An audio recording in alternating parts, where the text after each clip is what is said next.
pagi Pak, perkenalkan saya Dr. Narayan, saya dokter yang bertugas pada hari ini.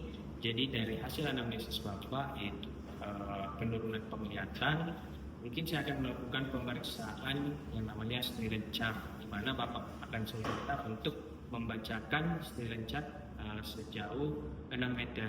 Apakah Bapak bersedia? Sedia. Ya, jadi mungkin akan kurang nyaman, namun saya akan melakukan dengan profesional. Jadi saya akan cuci tangan terlebih dahulu dan yang kena alat, Bapak boleh ditutup di sebelah sana. Baik, Dokter. Terima kasih Pak. Untuk alat dan bahan yang kita perlukan, yaitu satu set lensa trail lens, kemudian trail frame, kemudian mistar, lalu center, kemudian Snellen chart, dan terakhir pulpen dan juga kertas resep. Nah, yang selanjutnya kita lakukan cuci tangan terlebih dahulu dan persiapkan pasien. Baik, pada pemeriksaan refraksi, yang pertama kita perlu mengukur distensia pupil pasien dengan menggunakan mistar. Oke Pak, jadi saya akan ukur ini distensia pupil tadi. Kita minta pasien untuk menatap mata kanan terlebih dahulu, kemudian kita mengukur distensia pupil. Lihat mata kanan saya Pak. Kita ukur dari lateral limbus ke mata sebelahnya pada pupil medial. Kemudian mata kiri saya Pak.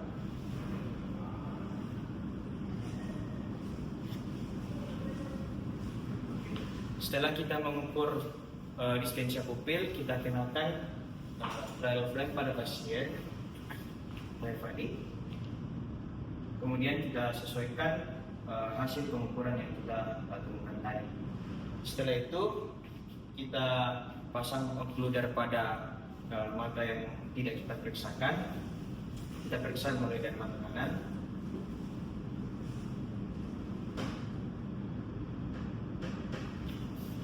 Kemudian kita minta pasien untuk membacakan Snellen yang ada di depan. Baik Pak, bisa baca Snellen yang ada di depan.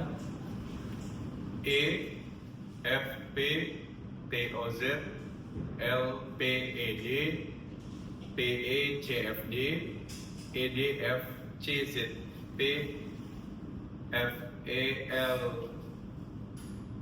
Sudah dia bisa Dokter.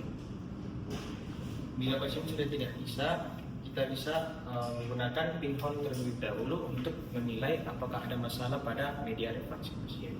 Baik tadi, nanti kita baca Snellennya dari lubang yang ada di kacamata Bapak Dik. Kita mulai dari daerah yang tidak dibaca pasien. Bisa mulai dari sana Pak. E D F C Z P F E L O P Z D D D E D E F P. Oh, tidak bisa. Jadi pasien tidak mampu membaca di visus 8 nomor 20/20. Kemudian kita lepas pinhole pasien. Kita tentukan base spheris dari pasien. Kita mulai dari 0,5 plus dan 0,5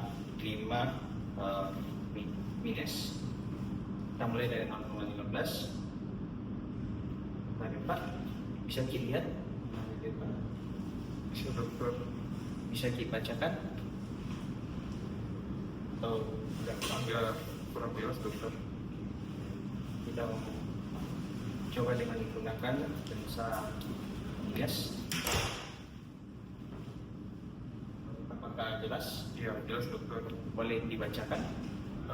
E D F C Z P F E L O P Z D D E F P O T E C.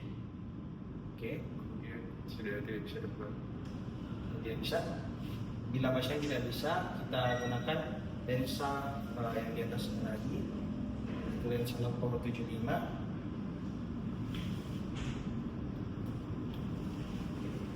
Boleh diulang dari yang tidak mampu kita bacakan.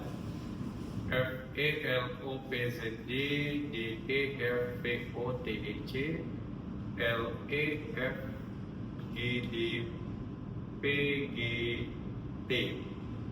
Oke. Kita tentukan lagi supaya pasien tidak mampu membaca. Bagaimana kita ini Pak?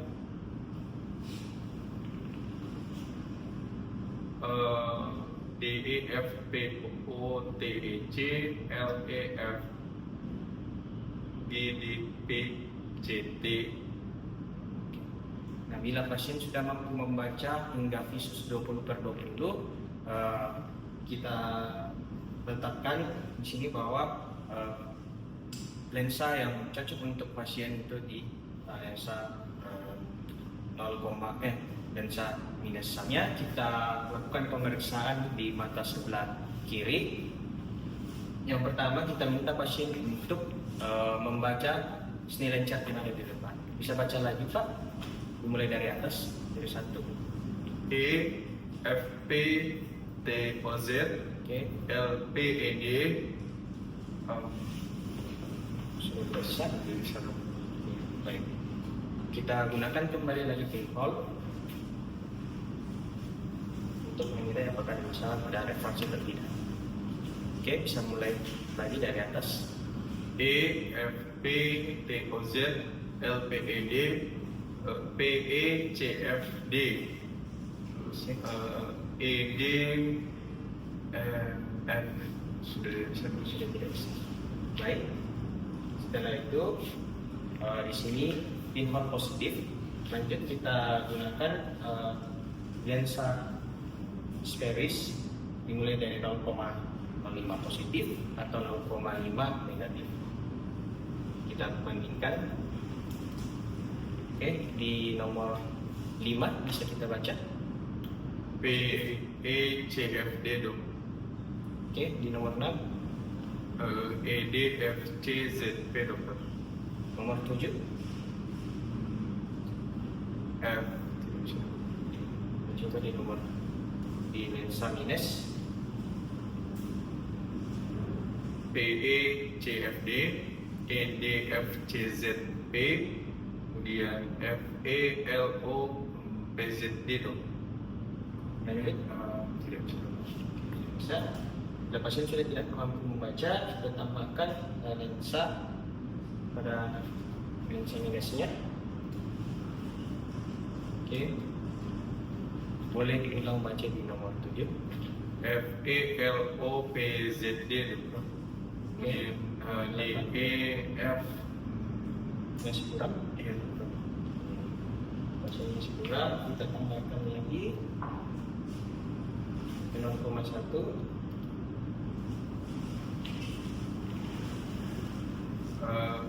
FELOPZD kemudian DEFPOTEC dokter. Oke, kita masih kurang. Bila pasien merasakan masih kurang, pada pemeriksaan selanjutnya kita bisa gunakan pinhole untuk menilai apakah ada astigmat pada pasien.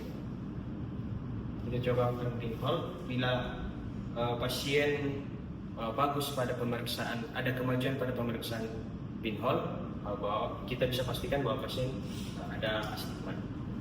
Oke, Bapak bisa mulai baca dari 6.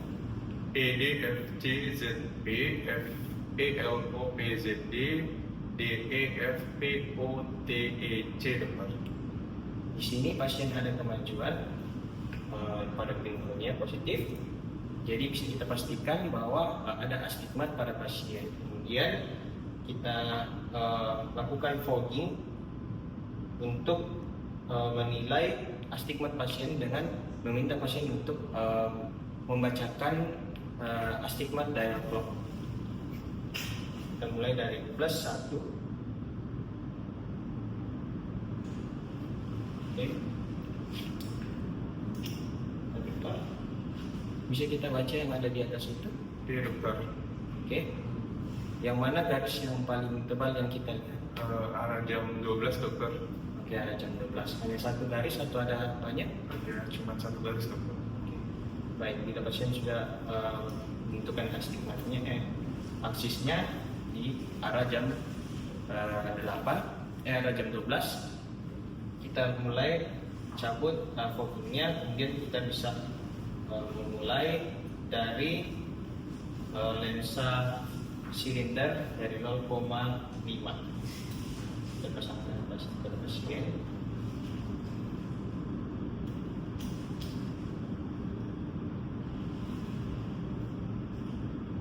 Kemudian kita tentukan di mana aksis daripada pasien tadi, di 180.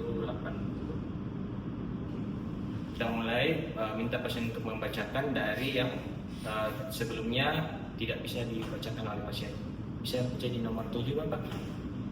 FELOPZD DEF. Bisa dokter? Saya kurang. Iya dokter. Kita coba ke lensa di atasnya lagi. 0,75. Oke.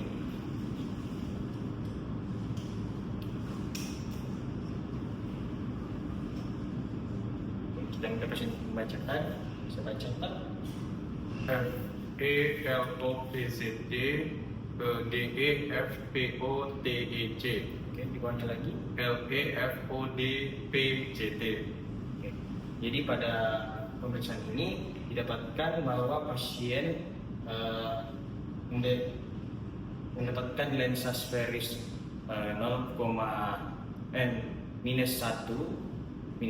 dan lensa silinder berada pada 0,75 -0,75. Baik Bapak, jadi dari hasil pemeriksaan yang kita lakukan tadi didapatkan visus mata kanan Bapak 20/30 dengan pinhole, pemberian pinhole bertambah jadi 20/25 dan visus mata kiri di 20/50 menggunakan pinhole bertambah hingga 20/40. Jadi saya menyarankan Bapak untuk menggunakan kacamata sesudah buat resep. Di sini mata kanan Bapak dengan koreksi -1 dan mata kiri di -1 dengan silinder 0,75. Tadi ini resepnya, Bapak boleh bawa ke apotek terdekat saja. Ada yang ingin Bapak tanyakan?